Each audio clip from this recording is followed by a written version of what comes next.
అందరికీ నమస్కారం అండి. చాలా సంతోషంగా ఉంది నాకు. ఎందుకంటే ఎన్నో సంవత్సరాలుగా ఎదురు చూసిన ఈ పద్మ అవార్డ్స్ ఫంక్షను నిన్న సాయంత్రం 6 గంటలకు అనౌన్స్ చేసినప్పటి నుంచి అనేక మంది మిత్రులు, శ్రేయోభిలాషులు, మీడియా వారు అందరూ కూడా ఫోన్ చేస్తుంటే వాళ్ళందరికీ కూడా నా సంతోషాన్ని పంచుకునే అవకాశం నాకు వచ్చింది. మీకు ఎప్పుడో రావాల్సిందండి, ఇప్పటికైనా వచ్చిందంటే, sir nothing is late, it is లేటెస్ట్గా వచ్చిందండి అని చెప్పి.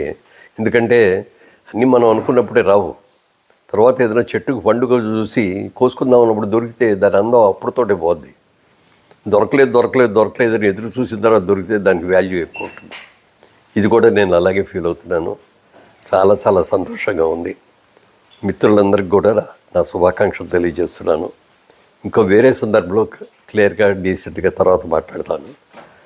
ఇంత మంచి అవార్డు వచ్చినందుకు ఇచ్చినటువంటి నరేంద్ర మోడీ గారికి, ప్రధానమంత్రి నరేంద్ర మోడీ గారికి, అలాగే ఆంధ్రప్రదేశ్ ముఖ్యమంత్రి చంద్రబాబు నాయుడు గారికి, తెలంగాణ రాష్ట్ర ముఖ్యమంత్రి రేవంత్ రెడ్డి గారికి, అలాగే మా చలనచిత్ర పరిశ్రమలో ఉన్న అందరి ప్రముఖులకి, అందరి సహకారంతో, అలాగే అందరి పాత్రికేయ మిత్రులతోటి వాళ్ళందరికీ కూడా నా హృదయపూర్వకంగా నా శుభాకాంక్షలు తెలియజేస్తున్నాను.